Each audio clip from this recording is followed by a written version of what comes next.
ये कहानी एक ऐसी बुद्धू लड़की की है जो अपने आंसर शीट में जो भी लिखे वो सच हो जाता है। मूवी की शुरुआत में हम मियामोटो नाम की एक लड़की को देखते हैं जो कि पढ़ने में इतनी डम्ब है कि आसान से एग्जाम में भी पास नहीं हो पाती। वो सारे आंसर्स गलत लिखती है और उसे 0 नंबर मिलते हैं। हम देखते हैं कि एक और ऐसा टेस्ट होता है जिसमें उसे पूछा जाता है कि वो एक ऐसा कौन सा श्राइन है जिसमें कॉइन डालने पर विश पूरी हो जाती है। मियामोटो को उसका जवाब नहीं पता था, तो वो गाचिमो नाम की किसी रैंडम जगह का नाम लिख देती है। उसके नाम लिखते ही शहर के बीच में एक जंगल जैसी जगह अपने आप बन जाती है। अगले दिन हम देखते हैं कि मियामोटो और उसका बॉयफ्रेंड योहिदो को एक जगह दिखती है जो कि पहले वहां पर नहीं थी। वो श्राइन के अंदर एक कॉइन डालती है और विश मांगती है कि नेक्स्ट टेस्ट में उसे 100 नंबर मिले, लेकिन वो देखती है कि उसे सिर्फ 5 नंबर ही मिलते हैं। अगले टेस्ट में जब प्राइम मिनिस्टर का नाम पूछा जाता है तो वो योहिदो का नाम उसमें लिख देती है और बाकी क्वेश्चंस वैसे ही छोड़ देती है। जब वो घर जाती है तो देखती है कि उसके पेरेंट्स लड़ रहे हैं क्योंकि उसकी माँ का किसी के साथ अफेयर चल रहा है और उसके पापा का बिजनेस भी खराब चल रहा है। मियामोटो का छोटा भाई अपने रूम के अंदर पूरा दिन सिर्फ गेम ही खेलता है।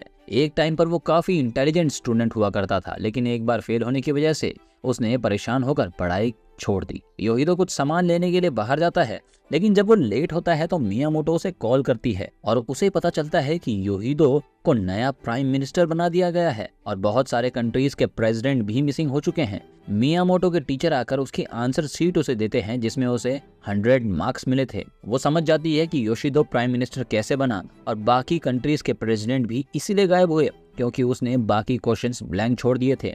श्राइन ने उसके 100 मार्क्स पूरे करने वाली विश को पूरा करने के लिए पूरी दुनिया को ही उसके आंसर के अकॉर्डिंग चेंज कर दिया। सब कुछ रिवर्स करने के लिए वो सारे आंसर्स गूगल से देखकर ठीक करती है और इसीलिए योशिदो को भी प्राइम मिनिस्टर से हटा दिया जाता है। अगला टेस्ट मैथ का होता है जिसमें मियामोटो सोचती है कि अगर ये गलत हो भी जाए तो क्या ही हो जाएगा, इसीलिए वो सारे क्वेश्चंस के गलत आंसर भर देती है। लेकिन वो देखती है कि एक बहुत बड़ा टावर उसकी मैथ्स की गलत कैलकुलेशन की वजह से हिलने लगता है। वो टीचर के रूम में जाकर गलती सही करती है जिससे टावर हिलना बंद कर देता है। वो लोग दोबारा श्राइन की खोज करने जाते हैं, लेकिन वो उस जगह से गायब हो चुका था। इसलिए अगर मियामोटो चाहती है कि अब कुछ उलट पुलट ना हो तो उसे अगले टेस्ट में सारे के सारे आंसर्स सही लिखने होंगे और उसके लिए उसे पढ़ाई करनी होगी।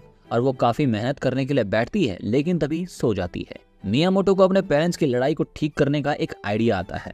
अगले टेस्ट में उस आदमी का नाम पूछा जाता है जो स्पेस में जाने वाला है, तो वो अपने मम्मी के बॉयफ्रेंड का नाम लिख देती है जिससे वो बॉयफ्रेंड स्पेस में चला जाता है और इसीलिए उसकी माँ का रिलेशन उसके पापा के साथ ठीक हो चुका था। मियामोटो को अपने बैग में अपना टेस्ट पेपर मिलता है जिसमें उसने उस सीक्रेट जगह का नाम लिखा था। वो जैसे ही उस पेपर को जोड़ती है उसके सामने वो जगह दोबारा दिखती है। वो दोनों श्राइन के पास जाकर विश मांगते हैं कि सब कुछ नॉर्मल हो जाए, लेकिन कुछ भी नहीं होता।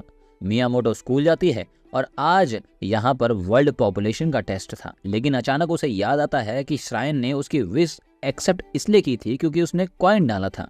वो क्लास से भागते हुए श्राइन के पास जाती है और कॉइन को वापस से निकालने की कोशिश करती है ताकि सब कुछ रिवर्स हो सके। दूसरी तरफ हम देखते हैं कि उसका टीचर उसका टेस्ट चेक करता है और उसे दोबारा से 100 मार्क्स मिलते हैं। तभी मियामोटो के हाथ से कॉइन दोबारा अंदर गिरता है जिससे तेज रोशनी होती है और हम देखते हैं कि मियामोटो वहां से गायब हो जाती है और साथ साथ पूरी दुनिया भी गायब हो चुकी थी। हमें दिखाया जाता है कि टेस्ट में क्वेश्चन था कि वर्ल्ड की पॉपुलेशन कितनी है, जिसका आंसर मियामोटो ने खाली छोड़ दिया था और बस होना क्या था, सब कुछ सच हो गया। और इसी के साथ ये मूवी यहीं पर खत्म हो जाती है। देखने के लिए बहुत बहुत शुक्रिया। Thank you so much.